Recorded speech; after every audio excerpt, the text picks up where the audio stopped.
안녕하세요. 역사돋보기입니다. 지난 세금의 역사 1부에 이어 2부에서는 여말 선초의 세금 제도가 어땠을지부터 살펴보도록 하겠습니다. 영상에 앞서 역사돋보기의 토지제도 역사 영상들을 먼저 시청하고 오시면 이해에 더 도움이 될 것 같습니다. 고려 전기와 중기에 이르러 전식과라는 토지제도를 기인한 세금제도가 체계적으로 안정화되어 자리를 잡았습니다. 세금제도 역시 고려를 건국했던 태조 왕건의 정책 이래로 큰 문제를 일으키지 않으며 정상적으로 작동했습니다. 하지만 고려 중기 부패한 문벌 귀족들이 나타나 그들의 재산을 불법적으로 불려나가기 시작했습니다. 전식과란 토지는 관료로 복무한 대가로 주는 수조권이기에 현역에서 물러나면 토지의 수조권을 반납해야 하는데 이를 반납하지 않고 수조권을 세습하는 일이 비일비재해졌죠. 결정적으로 무신정권이 수립되면서 고려의 전식과 체제는 붕괴되고 말았습니다. 무신정권은 문벌 귀족들보다 더했습니다. 수조권과 소유권의 개념이 점차 구분되지 않으며 무신정권의 권력자들은 마구잡이로 토지를 사유재산화하였고 자신이 보유하고 있는 토지에 사는 농민들에겐 세금을 국가가 아닌 본인들에게 납부하도록 강요했죠. 무신정권의 권력자뿐 아니라 무신정권에 빌붙은 지방의 토호들과 승려들까지도 가담했죠. 심지어는 국가 소유의 토지들도 재산화했습니다. 공문서를 위조한다던가 헐값에 토지를 팔도록 강요한다던가 고리대금을 통해 채무자에게 토지를 빼앗아 버린다던가 뇌물을 받는 형식 등등으로 권세가들은 수조권과 소유권의 개념이 이젠 구분되지 않는 토지들을 사유재산화하여 제멋대로 부를 축적했습니다. 이렇게 불법적으로 토지를 광활하게 소유하는 토지 지배 체제를 농장제 토지라고 부릅니다. 농장은 전국적으로 수십 결에서부터 수천 결에 이르는 다양한 규모의 농장들이 존재했습니다. 대몽 항쟁이 끝나고 원나라 간섭기가 시작되며 무신정권이 종식되어도 농장제 토지 형식은 바뀌는 게 없었습니다. 권문세족이라는 이름으로 새롭게 부활한 고려의 귀족들은 지난 무신정권기에 형성된 농장제 토지를 더욱 불법적으로 늘려나갔고 그 농장과 농장의 경계 구분을 산과 강으로 해야 할 만큼 엄청난 토지를 보유하고 있는 권문세족들도 있었죠. 법적으로 제도적으로 정해둔 세금제도는 엉망이 되어버렸고 이제 세금은 농장을 소유한 권문세족들 자기들 마음대로 수치를 해버리니 고려 후기 민생은 파탄날 수밖에 없었습니다. 거기다가 원나라 정부의 수탈도 심했잖아요. 고려의 국왕들은 권문세족의 권력을 축소시키기 위해 여러 번 노력을 하긴 했으나 권문세족들은 원나라 조정에 빌붙은 부원배들로 원나라 조정이 뒷배로 있는 한 그들의 권력은 절대적이었습니다. 그리고 이미 고려의 토지 대부분은 권문세족들의 소유인지라 국가는 이미 토지에 대한 공권력을 행사하기 힘든 수준이었고 정치 개혁을 단행하려다가 실패한 고려 후기의 국왕들은 하나같이 개혁 의지를 잃고 꼴사나운 말년을 보내야만 했죠. 다만 이걸 어느 정도 성공시킨 사람이 고려의 31대 왕 공민왕이었습니다. 공민왕은 당대 원나라가 쇠퇴하던 국지정세를 파악하고 기철 등 가장 횡포가 심했던 권문세족 일파를 정치적으로 제거한 뒤 신돈을 앞세워 전민 변정도감을 설치해 권문세족들이 불법적으로 취득한 토지들을 원래 주인들에게 돌려주어 다시 자영농을 살리고 세금제도를 정비해 토지에 대한 국가의 공권력을 높이면서도 국고를 튼튼하게 살릴 계획이었죠. 하지만 노국대장공주 사후 공민왕의 개혁 의지 상실 그리고 신돈의 부패화로 인해 개혁의 성과는 오래가지 못했고 공민왕도 암살되었죠. 공민왕이 암살되고 또다시 이인임 최영 등의 권문세족이 집권했습니다. 흔히들 고려 멸망의 신호탄은 이성계의 위화도 회군이었다고 합니다. 표면적으로는 이성계가 위화도 회군으로 최영을 몰아내고 권력을 잡았기에 위화도 회군이 고려 멸망의 신호탄이었다고 할 수는 있겠지만 여전히 조민수 등의 권문세족들과 모군 이색 등 이성계를 경계하는 보수파 세력들도 많았습니다.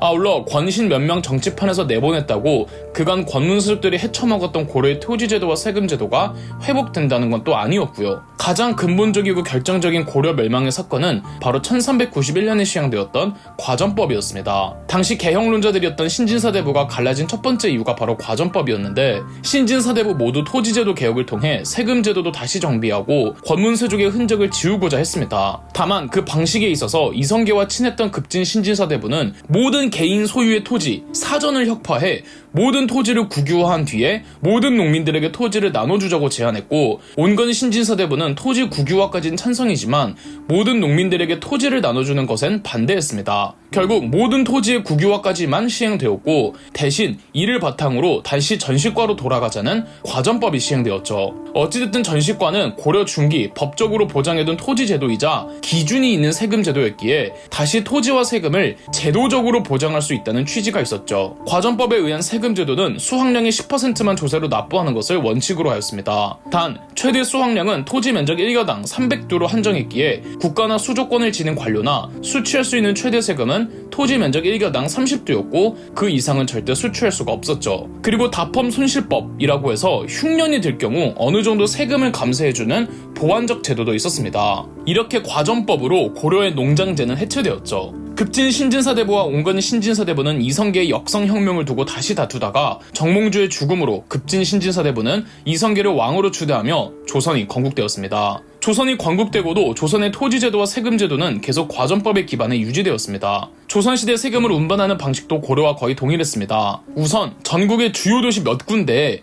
인근 지방 마을에서 오는 세금을 전부 모아두는 세금창고 조청을 두고 특정 기간이 되면 바닷길과 강을 이용해서 수도 한양으로 실어 날랐습니다. 전국 주요 도시에 배치해두었던 조창으로는 춘천의 소양강창, 강원도 원주의 흥원창, 황해도의 조우포창과 금곡포창, 충남 아산의 공진창, 충북 충주의 가흥창, 전북 익산의 덕성창, 굴비로 유명한 전남 영광의 법성포창, 전남 나주의 영산창 등 총 9곳이었습니다. 전부 강안이면 바닷가 근처죠. 여담이지만 옛 조창터에 가면은 경치가 기가 막힙니다. 이때 평안도, 함경도, 제주도에는 조창이 없었습니다. 왜냐하면 세 곳은 익류지역이라고 해서 모은 세금을 자체적으로 운영하고 한양으로 실어 나르지 않았거든요. 우선 수도 한양에서 먼 곳이라서 운반하는 동안 조운선이 좌초될 위험성도 크고 특히 평안도나 함경도는 북방의 여진족을 방어하고 이 명나라에서 오는 사신단을 접견해야 해서 나가는 돈이 많아 자체적으로 운영하도록 했죠. 조선시대 세금제도 역사에서 굉장히 중요한 한 사람이 있습니다. 바로 4대왕 세종대왕입니다. 정말 어디에도 빠지지 않는 미친 존재감의 왕이죠. 조선시대 세금제도는 고려 말 급진 신진사대부에 의해 시행되었던 과전법이 계속 유지되고 있었는데 세종대왕은 과전법을 폐지하고 세종 26년이었던 1446년 공법이란 새로운 세금제도를 실시했습니다. 공법은 기존의 과전법보다 조금 더 융통성을 발휘하겠다는 취지의 세금제도였습니다. 우선 공법에 의한 세금 수취 원칙이 두 가지가 있었는데 첫 번째는 토지의 비옥도였습니다. 토지도 비옥도가 다 다른데 수확량의 차이가 많이 날 것이고 그런데 똑같은 세율을 적용하면 억울하겠죠. 기존 과전법에서는 세금 수취형 토지 비옥도를 3단계로 나누었는데 세종대왕의 공법에서는 6등급으로 나누었습니다. 이걸 전분 6등법이라고 합니다. 1결당 최대 생산량은 400도로 늘렸으나 전분 6등급에 의해 세율은 20분의 1까지 축소하였죠. 공법에 의한 세금 수취 원칙 그 두 번째는 한 해의 풍흉입니다. 풍작인 연도도 있고 흉작인 연도도 있을 거 아니에요. 흉작일 때 세율을 풍작일 때 세율과 동일하게 적용하면 안 되겠죠. 그래서 풍흉에 따른 생산량의 작황 정도를 9단계로 나누는데 이걸 연분9등법이라고 합니다. 최대 풍년일 경우 상상년이라 하여 토지 1겨당 최대 20도까지만 수취하도록 하였고 그 이상 수취하지 못하도록 했으며 최악의 흉년일 경우는 하하년이라고 해서 토지 1결당 최대 4도까지만 수취하고 그 이상 수취하지 못하도록 했습니다. 국가의 세금을 바치는 이러한 공법의 기준과 농민들이 수조권을 쥐고 있는 관료들에게 바쳐야 하는 세금의 기준을 완전히 일치시켜버렸습니다. 이렇게 세금 제도가 정비되니까 국고가 매우 튼튼해집니다. 세종 때에 국가 비축 곡식량이 약 500만 석으로 조선 최대치였다고 하죠. 이러니까 세종대왕 치세를 태평성대 치세라고 하는 겁니다.